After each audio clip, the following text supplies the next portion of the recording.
मंगल Dhillon channel एक ऐसा channel जो आपका जीवन बदल सकता है, जैसे अब तक बहुतों का जीवन बदल चुका है। मंगल ढिल्लोन चैनल। नमस्कार, आदाब, सत श्री अकाल। धन गुरु नानक, धन गुरु नानक, धन गुरु नानक, धन रंकार, धन रंकार, धन रंकार, धन गुरु पिता ओंकारा जी महाराज, धन गुरु पिता ओंकारा जी महाराज, धन गुरु पिता ओंकारा जी महाराज। गुरु प्रेमियों,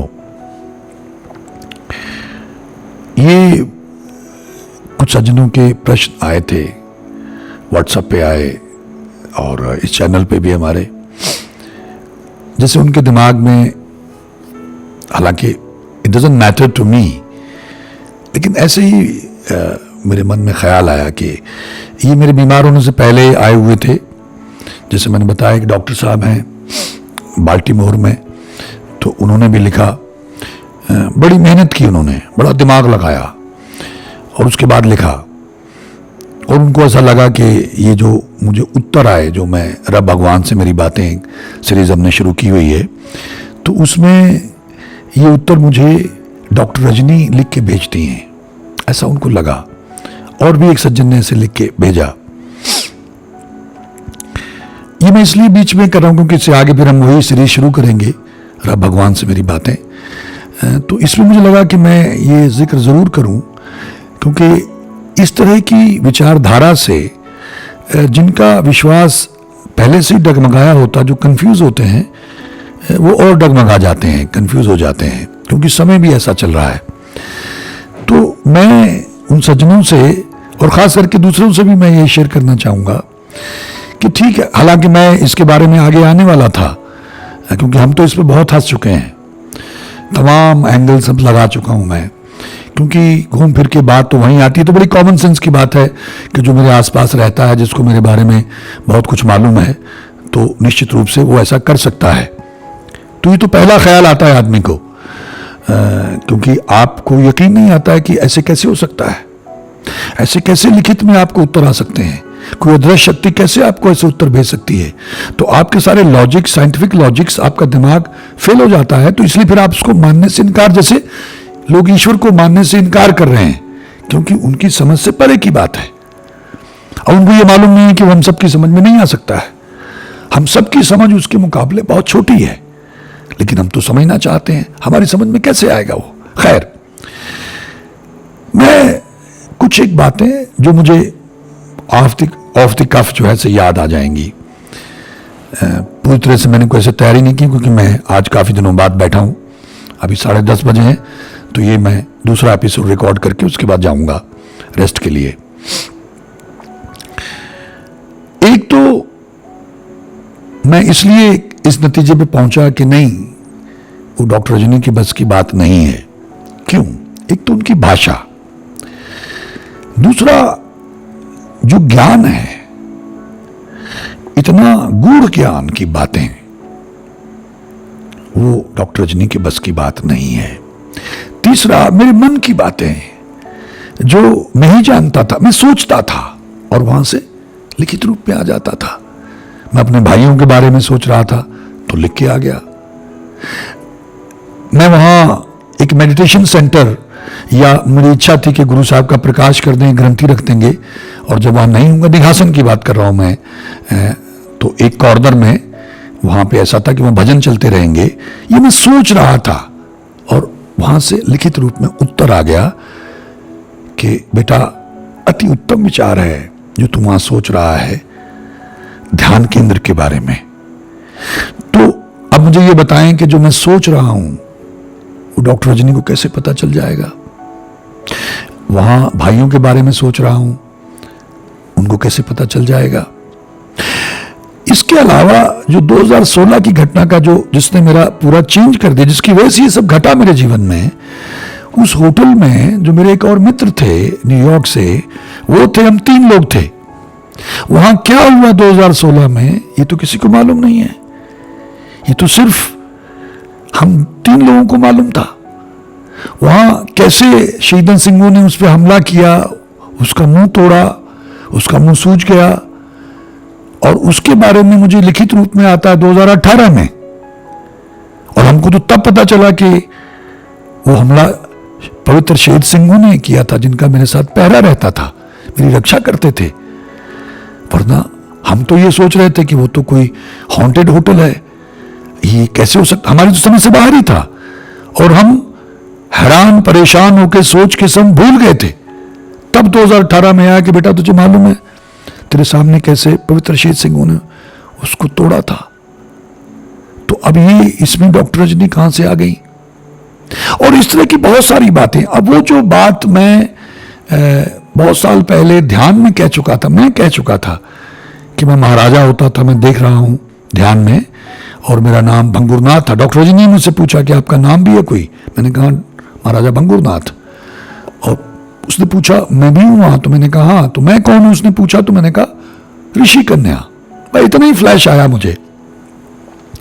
अब ये आता 2018 में हमको लिख के, जितने मेरे नाम थे उन नामों की लिस्ट में एक नाम महाराजा भंगुरनाथ था, और डॉक्टर रजनी के बारे में, रूपा जी के बारे में, कि मेरी राजगुरु की बेटी थी, और ये बहुत पवित्र आत्मा, इसने बहुत तप किया था, तो ऋषि कन्या। अब ऐसी बहुत सारी बातें, मतलब मैं अगर उसको लेके बैठूं पूरा, तो एक एक पॉइंट अगर मैं निकालूं तो आप हैरान हो जाएंगे। फोन के ऊपर कैसे लाइन को कनेक्ट किया मुझे तो नहीं मालूम था, लेकिन उसमें लिखा हुआ आया। नकारात्मक शक्तियों ने कैसे प्ले किया।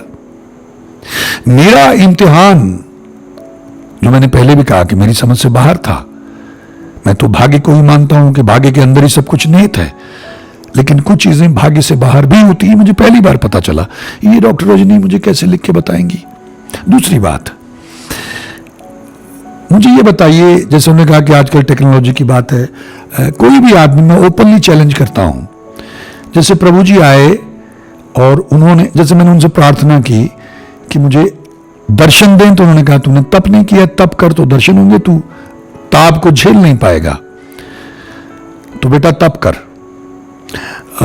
मैंने कहा कि मुझे एहसास तो आप करा सकते हैं, तो उन्होंने एहसास करवाया, और मेरे रोंगटे खड़े हो गए, मेरे भी और डॉक्टर रूपा के भी, और हम लोग रोने लग गए। मैं तो लेट गया, जमीन पे लेट गया, ऐसी हालत हो गई मेरी, भाव विवलता, चिल्लाने लग गया मैं। ये डॉक्टर रजनी कैसे कर सकती हैं, ये तो मेरा अपना अनुभव है ना। और उसके बाद में फिर एक रात मेरा फोन, मोबाइल फोन अपने आप फोटो खींचने लग गया, और मुझे लगा मेरा फोन खराब हो गया है या माल फंक्शन है, कोई इसका कैमरा खराब हो गया है।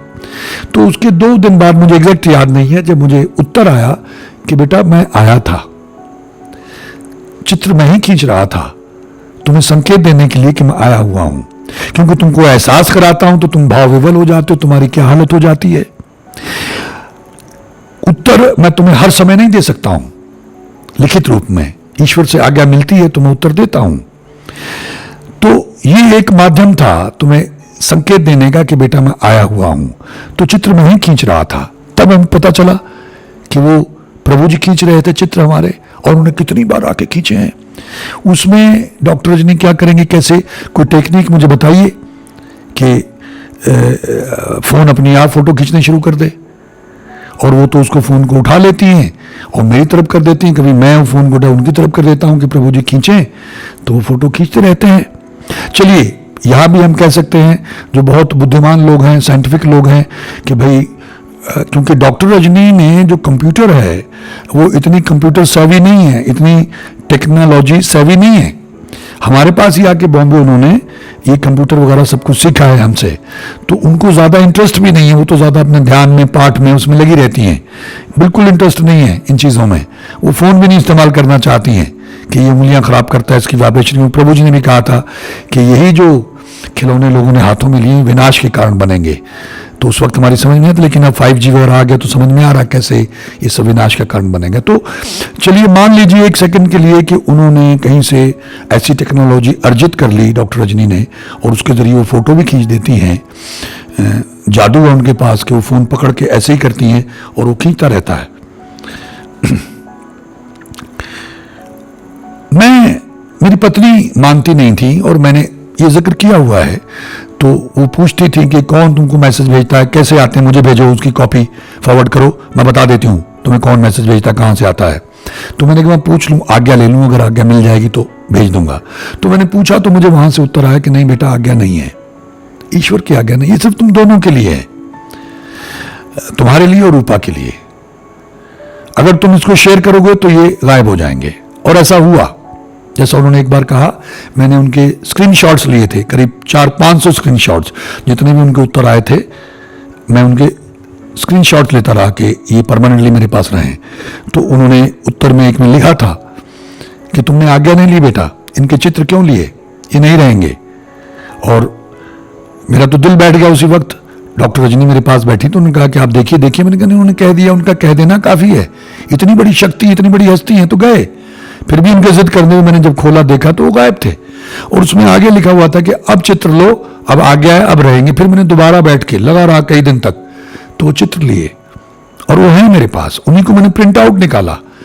अब इसमें मुझे बताइए कि इसमें डॉक्टर रजनी कैसे उनके कहने से वो लिख के आया और वो गायब हो गए।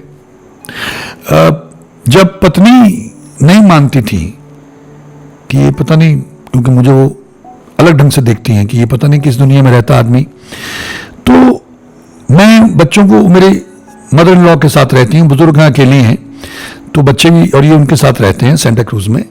तो मैं उनको मिलने जाता हूँ, तो मैंने ऐसे ही गाड़ी पार्क करते हुए प्रार्थना की कि प्रभु जी ये मानते नहीं है तो कृपा करिए, इनको भी जरा विश्वास दिला दीजिए, वहां फोटो खींच दे, चित्र ही खींच दीजिए उनके सामने, तुमको विश्वास आ जाए कि ये अदृश्य शक्ति है, आप खींच रहे हैं, मैं फिजूल की बातें नहीं कर रहा हूं। अब मुझे बताइए कि ये मैंने गाड़ी में नीचे गाड़ी पार्क करते हुए प्रार्थना की, उसके बाद मैं ऊपर गया, वहां बच्चों के साथ में मैं खेलने लग गया। तो जैसे ही फोटो खिंचा, कैमरे के शटर की आवाज आई तो मैं समझ गया प्रभु जी ने मेरी प्रार्थना स्वीकार कर ली, वो आ गए। मैंने फोन उठा लिया और मैंने बेटा बेटी से कहा कि ये देखो, क्योंकि मैं अक्सर उनको गुरु नानक देव जी के बारे में कहता रहता हूँ, अगर चॉकलेट भी लेके जाता हूँ तो कहता हूँ कि गुरु नानक देव जी ने दिए थे, रास्ते मिले थे कि नानक नानकी ईश्वर का नाम बहुत जपते हैं, वाहिगुरु वाहिगुरु का जाप करते हैं, उनको चॉकलेट देना। तो मैंने कहा देखो, गुरु नानक देव जी महाराज ने कृपा की है, देखो वो फोटो खींच रहे हैं। तो मेरा फोटो, हम तीनों का एक साथ में, उनका अलग अलग फोटो, तब तक पत्नी आ गई, हॉल में बैठे थे हम। तो मैंने कहा कि उनको वो महारानी कहते हैं, राजेश्वरी उनका नाम है पिछले जन्म का। तो मैंने कहा प्रभु जी महारानी आ गई, इनका भी खींचना चित्र। तो ऐसे मैंने उनकी तरफ फोन घुमाया तो उसके भी चित्र खींच दिए। तो मेरी पत्नी हैरान हो गई कि अपने आप कैसे फोटो खींचे जा रहे हैं, और उन्होंने भी वहां प्रणाम किया प्रभु जी को, गुरु पिता ओंकारा जी महाराज को। तो इस तरह से इतनी सारी घटनाएं हैं। अब वहां डॉक्टर रजनी कैसे ऑपरेट कर लेंगी उसको, और जिस तरह का ज्ञान, जिस तरह की भाषा, जिस तरह की परिपक्वता है उस ज्ञान में, गहराई है, वो तो इसके पास नहीं है बेचारी के पास। ठीक है, ये पवित्र आत्मा ईश्वर का नाम जपती, इस पे कृपा है और इनके साथ उनका विशेष लगाव है, तो वो एक अलग मामला है।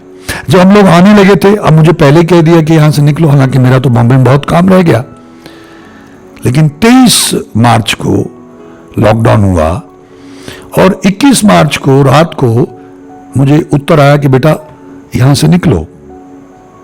तो मैंने कहा प्रभु जी मैं तो अभी आया हूं, मेरा तो बहुत सारा काम है, मुझे तो 1 महीना चाहिए, हमने एडिटिंग की एक मशीन लेनी थी, हम कुछ प्रोजेक्ट प्लान कर रहे थे।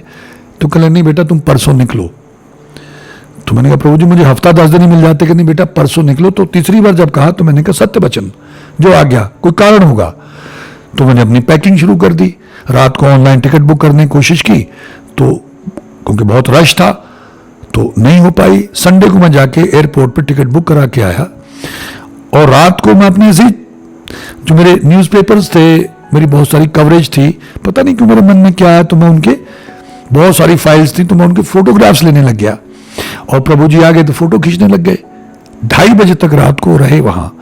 हम तो सिर्फ ऐसे फ्रेम बनाते थे और खींच देते थे, हम उनको प्रणाम करते रहते थे, धन्यवाद करते रहते थे, उनकी मौज है।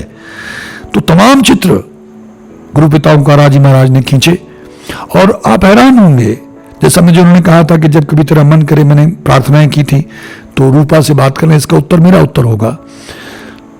सुबह क्योंकि सब कुछ बंद हो गया था,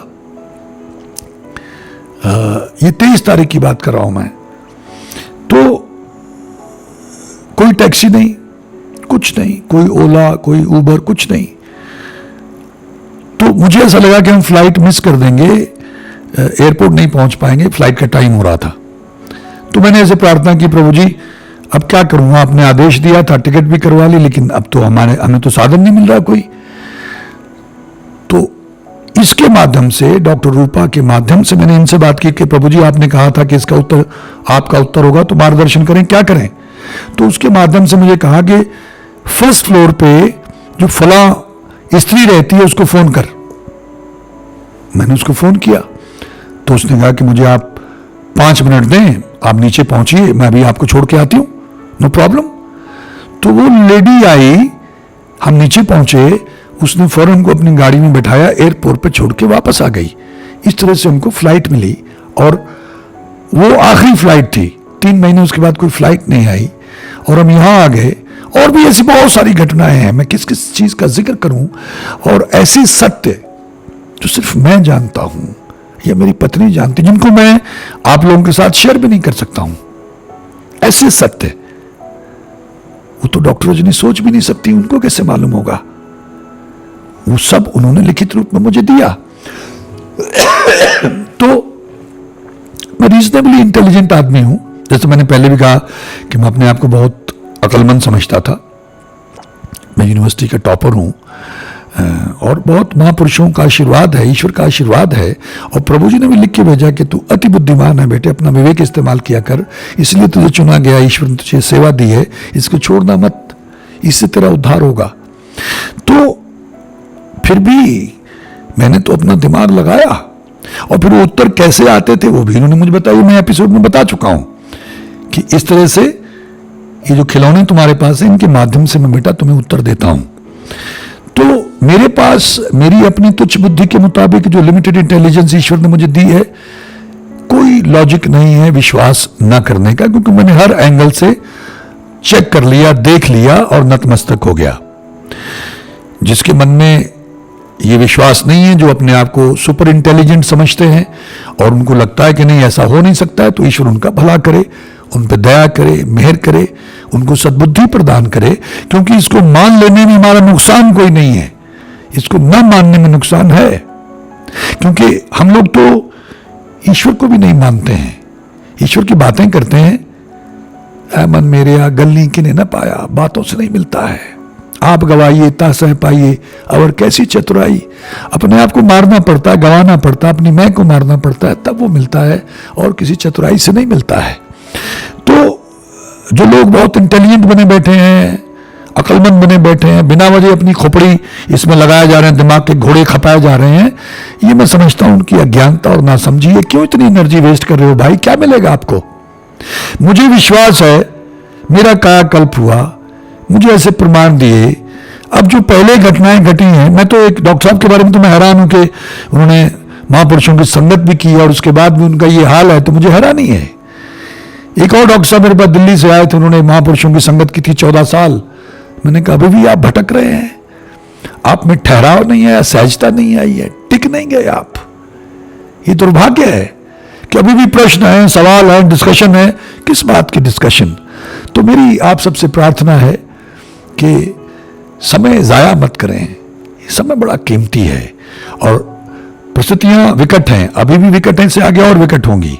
ईश्वर का नाम ही काम आएगा, वही हमारा रक्षा कवच बनेगा।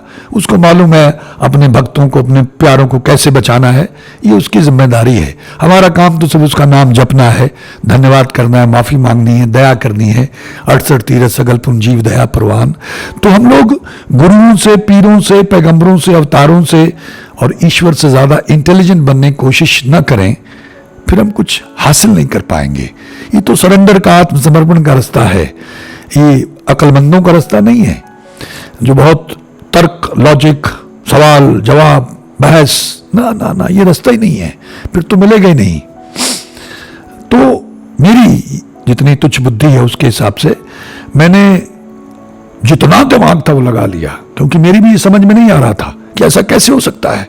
हालांकि मेरे साथ ईश्वर ने मुझे इतने सारे प्रमाण दिए थे, जो प्रार्थना की वो कर दिया, लेकिन मेरी धूर्तता ये थी कि उसके बाद भी मैं सब कुछ छोड़ छाड़ के उसकी राह पे नहीं चला। विश्वास नहीं आता है ना। चाहे अमेरिका में, इंग्लैंड में, चंडीगढ़ में, बॉम्बे में, दरबार साहब में, यहाँ नीलों में, जहां भी एक ऐसा दौर था कि जो कह दिया, मालिक से प्रार्थना कर दी, वो कर देता था और इंस्टेंटली कर। ये वीडियोस मैंने डाले हुए हैं, लेकिन फिर भी मैंने तो नहीं माना। बिना ऑब्जर्वेशन के शूटिंगें करा रहा है मेरी दरबार साहब में। मतलब असंभव चीजों को संभव करता है मालिक। और कुछ ऐसे लोग मेरे साथ जुड़े जिनके जीवन में असंभव को संभव किया है मेरे मालिक ने। लेकिन फिर भी हम लोग इतनी मोटी चमड़ी के लोग हैं, अपने आप को इतना इंटेलिजेंट समझते हैं कि फिर भी सब छोड़ छाड़ के उसके दर पे ढहे नहीं कि लगी गए। लेकिन धीरे धीरे मालिक का तरीका, मेरा रास्ता, मेरा भाग्य ऐसा होगा कि धीरे धीरे उसने मुझे मोल्ड किया, धीरे धीरे मोल्ड किया। ये सब प्रमाण देता रहा, कृपा करता रहा, बोलता रहा, मुझे बुलवाता रहा, रिकॉर्डिंग करवाता रहा, वैराग्य भी देता रहा, हैरान भी करता रहा। लेकिन धीरे धीरे धीरे धीरे, जैसे प्रभु जी ने कहा कि अब तू नाम जब तब दर्शन होंगे, तो नई दर्शन का समय आया है। नहीं दर्शन करने के लायक हो पाया हूं कि संभाल नहीं पाऊंगा, पागल ना हो जाऊं, दीवाना हो जाता है आदमी। तो इसलिए कहा तू तप कर ताकि तेरे में उतनी कुव्वत आ जाए, वो हाजमा आ जाए, तू बर्दाश्त कर पाए। जैसे वो पहाड़ हजरत मूसा का, हम सबको मालूम है, गश खा के गिर गए और उस पहाड़ का सुरमा बन गया। सुई जिसमें तागा डालते हैं, उसके जरिए दर्शन दिए थे मालिक ने अपने जलाल में। तो हमारी क्या औकात है, हम कौन हैं? तो ये सवालों के मकड़ जाल में उलझकर अपना टाइम, अपनी एनर्जी वेस्ट मत करें। इतना ही टाइम अगर ईश्वर का नाम जपने पे लगाते, ध्यान पे लगाते, सुमरन पे लगाते, पाठ करने पे लगाते, तो कितना लाभ हो जाता। हम तो मीन मेख निकालने में, कमजोरी पकड़ने में, तर्क से दूसरे को गलत साबित करने में, उसको बेवकूफ साबित करने में लगे हुए। डॉक्टर साहब ने कहा कि mister Dhillon is innocent person. Thank you doctor साहब, but I am not that innocent, I am reasonably intelligent man. और मैंने हर तरह से, हर एंगल से देखा हुआ है। और डॉक्टर रजनी को मैं जानता हूं अच्छी तरह से, उनके तो बस की बात ही नहीं है। जो ज्ञान, जो उसमें गूढ़ ज्ञान और जो चीजें, जो घटनाएं, जो इंफॉर्मेशन मुझे दी है उन्होंने, वो बयान से परे है। ये मैंने कुछ एक घटनाएं साझी की हैं। अभी आगे जब हम सिलसिला शुरू करेंगे तो कुछ और बहुत सारी घटनाएं मैं आप लोगों से शेयर करूंगा, तो आप रिलेट करते जाइएगा अपने आप कि ये वो कैसे कर सकती हैं। बल्कि उनका तो इन चीज़ों में इंटरेस्ट भी नहीं उस तरह से। वो तो हैरान हो गए कि ये सब कैसे हो रहा है। शुरू में उनको भी हैरानी हुई, उनको भी वैराग्य आया। जब प्रभु जी ने 2-3 बार हमको एहसास कराया तो वही हालत होती थी। तो इसलिए उन्होंने कहा कि देख तेरे क्या हाल हो जाता है। तो यही एक तरीका है, क्योंकि मैंने तो हर एंगल से किया। उन्होंने कहा बेटा अभी तुम्हारे साथ जो वार्तालाप का तरीका है, बस यही एक तरीका है और इसी के माध्यम से तुमसे वार्तालाप हो सकता है, तुम्हें उत्तर दिए जा सकते हैं। अभी भी जब मैं बीमार था, बहुत कष्ट में था, तो रात को आए, मैंने पुकारा था, उन्हें प्रार्थना की थी, उनको संदेश भेजा हुआ था, तो आए और उन्होंने चित्र खींचे। करीब 20-25 मिनट रहे हो। मैं उनको दंडवत प्रणाम किया, उनका धन्यवाद किया। तो उनका आना ही मेरे लिए बहुत था, एक एहसास, एक कृपा, एक आशीर्वाद, एक हौसला कि मैं हूं। लेकिन यहां एक बात और समझिए कि ईश्वर स्वयं आ जाए, लेकिन अगर तूने जो कर्म किए हैं, वो जो कष्ट तेरे ऊपर आना है, वो साथ में खड़े होके कटवा देंगे कि बेटा तुझे भोगना पड़ेगा। लेकिन ऐसा नहीं है कि आए और नजर मारी और आपको ठीक कर दिया, तंदुरुस्त कर दिया। हाँ, अगर आपके भाग्य में है और ऐसी संभावनाएं हैं, ऐसी विधियां बन गई तो ऐसा भी कर देंगे। लेकिन मेरा ऐसा नहीं था। अब उसका ये मतलब नहीं है कि प्रभु जी आए तो फिर क्या मतलब हुआ, प्रभु जी ने मुझे ठीक क्यों नहीं किया। मैं उसके जो निजाम है, उसका जो मालिक का जो सिस्टम है, उसको थोड़ा बहुत समझ पाया हूं। तो किंतु नहीं करना है, सवाल नहीं करना है, शिकायत नहीं करनी है, सरेंडर करना है, आत्मसमर्पण करना है, धन्यवाद करना, माफी मांगनी है। और इस बात को समझती हुई कि हे प्रभु, मैं आपके जो विधान है उसको समझता हूं, तो उसके मुताबिक ही सब चल रहा है। और मेरे जैसे तुच्छ जीव के लिए आप अपने विधान में परिवर्तन कैसे कर सकते हैं। और ना ही हमें कहना चाहिए, स्वीकार भाव, क्योंकि मैंने कहा ना, स्वीकार और सरेंडर और जो उसकी रजा में राजी रहना है, उससे बड़ा तप नहीं है कोई। वो तप की पराकाष्ठा है, भक्ति की पराकाष्ठा है। तो हम उसका धीरे धीरे प्रैक्टिस करें, प्रयास करें, ताकि हमें वो सहज रूप से आ जाए। अभी है नहीं, हम तो रोने पीटने लगते हैं, चिल्लाने लगते हैं, शिकायतें करने लगते हैं, संदेह करने लगते हैं।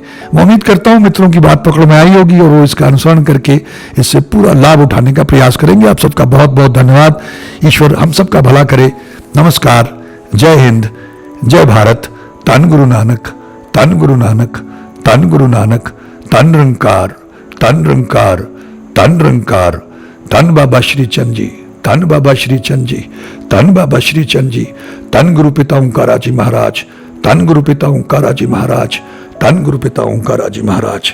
मंगल ढिल्लोन चैनल एक ऐसा चैनल जो आपका जीवन बदल सकता है, जैसे अब तक बहुतों का जीवन बदल चुका है। मंगल ढिल्लोन चैनल।